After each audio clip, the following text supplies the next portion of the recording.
What is going on, all of you indie game fans out there in the world? I'm Mega Amster. Thank you for watching this top 10 video, whether you are a new or returning viewer. I appreciate you stopping by, and every now and then I get this itch to talk about indie games because in the last couple of years especially, I've really been trying to play more indie games, and I feel like there's so many out there that I still have not checked out that I really want to. And so, like, I know this video is going to become outdated at some point because I'm sure I'll check out one of these, but I wanted to compile a list of currently now, which is September 2025, considering there's thousands upon thousands of indie games out there. What are the 10 that I would like to play the most out of all the options I have, whether it's ones that have already existed for a while, ones that just came out, or ones that we know about that haven't come out yet. I'm going to include some of those as well here. Before we get into it, I guess what is an indie game? It's really just like, it's not a style, really. It's mainly like a game made by a smaller team, not a AAA publisher being involved. That's what I would consider this here with the indie game definition. I know we kind of debate about what that even means, but that is kind of the side that I'm coming to it from. Like a small development team, not funded by one of the big console makers or any of these massive AAA publishers. I'm not going to be including those here, but I do want to mention some honorable mentions before we get into this list. I mean, there's so many indie games. There's a ton of them that I own already that I want to check out. A few in particular, though, that ones that I really want to check out that I own are like Celeste, Braid, Death's Door, Hyper Light Drifter, Axiom Verge, The Messenger, Super Meat Boy. There's so many of these games I have not played yet, and I own so many of them. There's other ones that I haven't owned yet that I might want to check out, like a SteamWorld Dig 2 or like a Demon Tides that's upcoming and stuff like that. But the three that really were kind of speaking to me, almost would have made the list, were Cult of the Lamb, as you're seeing here. Love Devolver Digital's games as of recent, and they published this one. Seems like there's a huge, no pun intended, cult following for this game, so it's great to see that. And it looks very unique, and it's not something I want to check out and see how it is, especially because it's a very interesting premise. Also, Cassette Beasts I've heard is really good. Some people compare it to Pokemon. I know it's very different than Pokemon, but that seems like an interesting take for someone who maybe doesn't like the more modern Pokemon games as much, and like that could be something that seems interesting. It's like the aesthetic seems kind of cool, as well as Chicory: A Colorful Tale, which I believe won a lot of Game of the Year awards back in, I think it was 2021 when that game was released. And that seems like a very unique, kind of more like fun, low-key indie game that I would definitely be down to check out at some point. But those three just barely missed the top 10 here. And these are going to be loosely ranked, but not necessarily like, don't take this as a hard truth in terms of this game's better than this game. These are just 10 games that I would like to play, and for the most part, the ones that are higher up on this list will be ones I want to check out sooner. So with that, let's get into the list here with number 10. Some of these games I don't know a lot about, and this one I know a little bit about. I know that this is a roguelike action game, and considering the different crossovers, different IPs that the studio has been going on to make, it makes me really want to check this original game out, and that at number 10 is Dead Cells. Now, this is an interesting one because I really never heard about Dead Cells until they had that Castlevania DLC crossover, which, I mean, that will get me into it. But, like, I mean, aesthetically, this game looks awesome. It looks super smooth. And it being an action roguelike, I've definitely been getting into roguelikes more. And this, to me, seems like it could be a really interesting one. I've heard it's kind of difficult. So I'm curious how that is going to, how I'll be able to handle that. But it's got such a cool vibe, and it seems like something like this will be up my alley. And I mean, especially if there's a Castlevania crossover, I definitely would like to check that out at some point. I mean, that might get me into the gate, and then maybe I check out this original version. So, you know, at some point, maybe. I also know the team is working, I believe this is the team working on the Rogue Prince of Persia. If I'm wrong about that, definitely let me know in the comments below, but I think that's the same team, and that also I've heard seemingly also pretty good. But it seems like they really nail the movement of this game as well as the action here, so I'm curious to check this one out at some point in the near future. You know, I don't know a lot about it, but it seems like one that would be fun to kind of jump into and go from there. But that's number 10 on the list. Number 9 is a genre I really don't play very often, but this is a game that would, I think, kind of bridge me into checking out that genre with kind of like a cute little twist. And that, at number 9, is Another Crab's Treasure. Now, this game's on Switch, I know. I know it doesn't perform great on Switch. Maybe it's serviceable, so this might be like a Steam game for me. But this is one I've really been trying to keep an eye on, because as someone who really... I tried to play Elden Ring a few years ago when it came out, and it just was not for me. I don't like the extremely gothic horror kind of vibe, to be honest, and also just felt super, super slow and clunky. But I think if I were to check out a Souls-like game, if you want to call it that, this seems to be, from what I've heard, an interesting kind of entry point from Aggro Crab to kind of get into that. I know they also have Peak. It's the same team that makes Peak, which I've heard is very, very good. People love that. But I've also heard really good things about Another Crab's Treasure. Like, this could be... I've heard it's hard still, but I've heard it's more of an approachable kind of thing to jump into than something like a Dark Souls, right? Where this... Like, not only the vibes, I love colorful vibes like this, but just in terms of the gameplay, I've heard it can be tricky, maybe a little finicky in this game, but I've heard it's an interesting way to kind of jump in there. And it's something I've been keeping my eye on, and something I might have to check out and just... I mean, really give this game a chance and see if this genre is for me. Because, you know, maybe I play this and I love it and it's great, and then I can maybe play like Dark Souls or something. But I don't know, this to me is just a more appealing aesthetic than something that's like gothic horror. So like a cute little twist, and like it likes to poke fun at itself, and I always appreciate games like that. So that's why it's number 9 on this list. Definitely one I want to keep my eye on and maybe check out at some point if I'm looking for more indie games to check out. But that's number 9. So number 8 is one that I've owned for a while. It's kind of a sequel, not really. It's a completely different gameplay style, and very much takes inspiration from some old school 2D platforms, and in particular with the dynamic duo, and that at number 8 is Yooka-Laylee and the Impossible Lair. Now, I've played the original Yooka-Laylee, obviously taking inspiration from Banjo-Kazooie. We have the upcoming Yooka-Laylee, kind of the remake of that first game, coming out soon as of this upload. But this one, I've heard, I think a lot of people prefer this game. It seems to be like obviously completely different gameplay. This very much takes inspiration from Donkey Kong Country, right? With David Wise doing a ton of the soundtrack, which is awesome. This seems to be the one that people prefer, probably because it is a more smooth gameplay experience. It's more refined. I mean, with 2D, that can tend to happen over 3D. Has a lot of the same characters and charm and whimsical nature of the first Yooka-Laylee, which I really liked. And I actually liked the first Yooka-Laylee quite a bit. The original Donkey Kong Country games I don't love as much as some people, because I played them for the first time years later and they just felt a little clunky to me. So this might be an opportunity for me to really check out, because I love 2D games, but check out the style of gameplay with Yooka and Laylee and this more modern kind of take on it. I've still heard it's quite difficult, some of the later challenges especially, but I think that's a good thing, if anything. It seems like this could be up my alley, and it's something I've been meaning to check out. It's been in my backlog for a few years now, almost since it ever came out. So definitely one I have to keep an eye on and see as time goes on. But that is number 8 on my list here. Now, number 7 is a very unique one. A game that I've definitely heard praised for its movement and controls.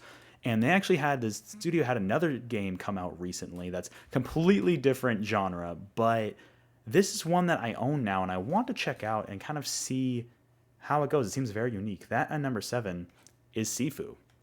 Now, it's funny because I've been looking at Rematch, and honestly, I'm not a big soccer fan, but seeing people play Rematch and love the movement in that game honestly makes me want to check out Sifu more.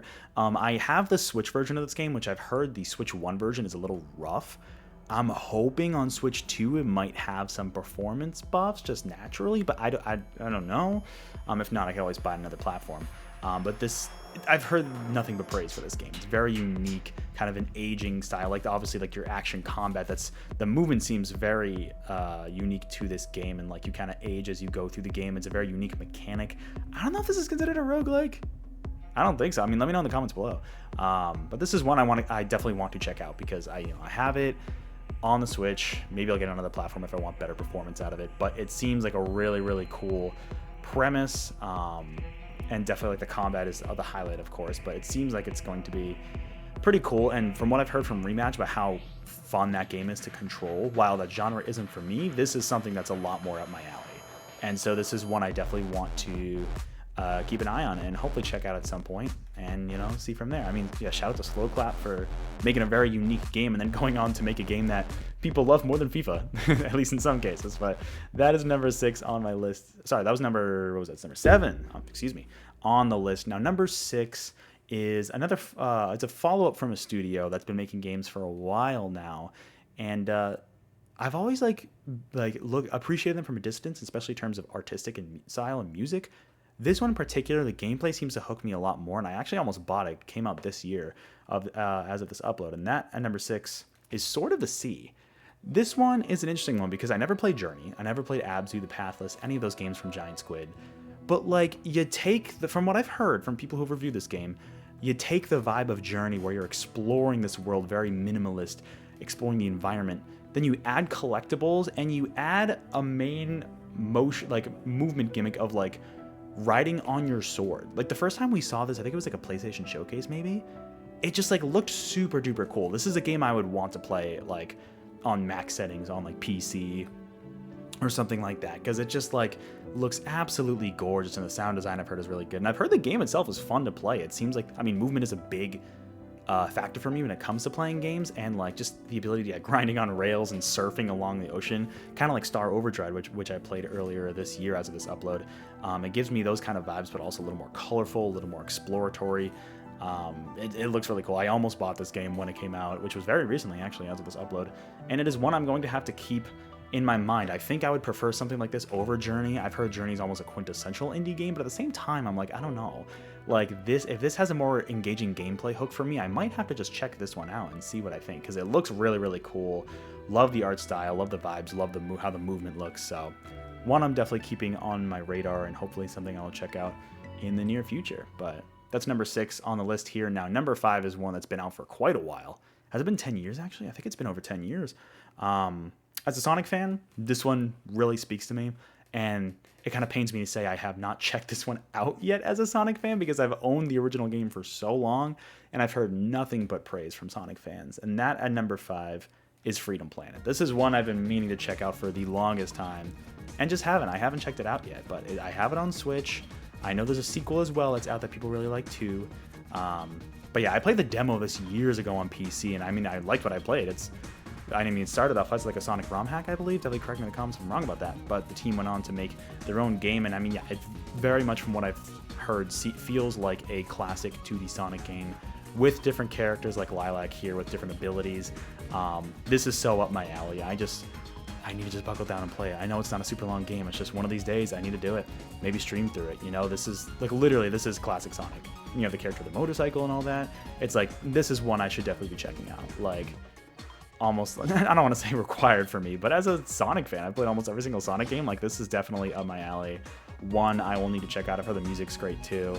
And there might be multiple endings. I'm not exactly sure, but one of these days I will find out and play it. That's number 5, though. Number 4 is another one that's not out yet. This is an upcoming game that I'm very interested in, and it's interesting because normally it wouldn't be up my alley, but because of recent roguelike games, it's kind of like I'm getting the itch again a little bit, and I kind of want to go back to it. And it comes out very soon, like a little over a month as of this upload, and that at number 4 is Ball Pit. I think it's Ball Pit, Ball Cross Pit. I believe it's Ball Pit. Once again, published by Devolver Digital here. They know how to publish good games. The vibe I'm getting from this is like Atari Breakout crossed with Vampire Survivors roguelike elements, like different characters, different balls, like weapons you get. I don't know why, but like seeing this game, I think it might have been in that Indie World presentation from Nintendo. That was the first I'd heard about it, and I'm like, this actually looks really, really cool. And normally wouldn't be something I'd be interested in, but like, I don't know, there's something about it. Like the city builder elements, maybe not so much, but yeah, survival roguelike, and it's pretty much like Atari Breakout, which like I used to play like flash game versions of that, like growing up as a kid, and combining that with giving those roguelike elements, like that seems up my alley. Like I said, like a Vampire Survivors, giving me that same itch to go to a game with those kinds of mechanics. And the art style looks great. I love the visuals here with the pixel art and everything. And it seems like there's so many different options. And like I said, like I trust Devolver. Like anytime I see a Devolver published game, I'm like, yeah, that's a solid bet. And this seems like it's going to be another one of those. So I mean, only time will tell, but you know, we'll find out in the near future if this is something worth looking into. So that is going to be number 4 on my list here. Now we're into the top 3 here, everybody. As I'm fixing my camera, ignore that. But number 3 is one that I'm definitely like looking at, and it's one that I'm just like, it's It's another one that I think people will be mad at me if they know I haven't played it, which you're about to find out. The sequel is coming out literally, actually probably the day before this upload goes up.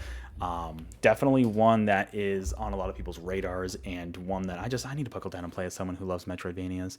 That at number 3 is Hollow Knight. Like, I have not played the original Hollow Knight yet. I know this is something I need to fix. I've heard it's kind of difficult, and I think that's something that maybe has put me off from checking it out. But I own it on Switch. I've owned it for years now on Switch, and it's one that, like, I've almost heard this is a quintessential Metroidvania. Like, this is one I think I need to check out. I don't need to play Silksong personally, but as long as I check this game out, I've heard this game is so good and kind of sets the bar for indie Metroidvania games. And as someone who really loves the Ori games especially, this seems like it's more combat focused than that game, even Will of the Wisps, and like seems like a more difficult game, which I don't mind a little bit of challenge, to be honest. I welcome that. So this is one that I'm definitely like curious about. And as I own it, so I might as well check it out at some point. But I probably should do it sooner rather than later, especially with all the Silksong hype, with people getting excited for that game just all of a sudden releasing literally like a day or two before this upload goes up, like that, which is crazy to think about. But yeah, this one, I mean, this one seems like a no-brainer. This almost seems like a essential indie game in terms of just like, you know, especially Metroidvanias. It looks great. It looks hard, but it looks fun. Love that kind of thick outlined art style, and just seems really, really solid. So definitely one that is high on my list that I need to buckle down and play it one of these days. But that's number 3 on the list. Number 2, a game that has not released yet, releasing in about a month, a little under 2 months as of this upload. This one, I mean, it's from a very well-known indie developer, and he seems to be taking inspiration from some kind of more Game Boy games, Game Boy Color games. And I mean, I'm already buying this day 1 this year. I'm buying this when it releases on Halloween. Number 2, you probably already know what it is Mina the Hollower. This game is, I played this demo of this game, not only the recent eShop demo, I actually did a video about that, but also a few years ago at PAX East 2023, I played a demo on the show floor of this game, and it very much seems to be aesthetically taking from games like, I would say, yeah, Link's Awakening DX, but also the Oracle games a lot from the Zelda games, but also like Castlevania a little bit. And it's definitely a difficult game. Like, checking out the gameplay, it's hard. It's not an easy game. I would say this is probably a less approachable game than Shovel Knight, which is kind of crazy to say, but Shovel Knight is hard, but like this game, like, I feel like was fairly difficult right off the bat. Which honestly kind of caught me off guard, but like, I honestly personally don't mind it. I mean, it looks cool. I really love the pixel art vibe here. The gameplay was really fun. The idea of burrowing and then having all these different weapons, like a whip from Castlevania, and like you have different swords and an axe and like a big hammer, stuff like that. All these different upgrades you can get, and it really seems to be, you know, taking some inspiration from a game like Link's Awakening for sure, but it's really more focused on, I think, the combat and the exploration. And that to me is a really neat concept. And I trust Yacht Club. I mean, I love Shovel Knight. I trust Yacht Club to deliver on a good game, and this is their next new IP. So I'm excited to finally check it out when it releases on Halloween of this year. And only time will tell. I'll try to do a big launch stream of that. So that's number 2 on the list here. Now, number 1 is interesting because number 1's a sequel to a game I have not played. And for whatever reason, this game, I saw it, and I missed out on the first game. I could still play it now, but I missed out on it, and I just really wanted to go back and check out, not the original in this case, but the sequel, and just really be like, you know, to check the more modern version of it out. I'm only hesitating because it hasn't released in 1.0 yet, but I think that's going to be happening very, very soon. And that game at number 1 is Hades 2. This is a game I am very much anticipating. Honestly, I don't know what it is about it. I mean, I read the Game Informer magazine about it before they went down again, and that kind of got me hyped, but also, I don't know, like, I love Supergiant. I played Bastion. It's the only game of theirs I've played before, but I loved Bastion. Really cool vibes, and I mean, Hades has been arguably their biggest success ever.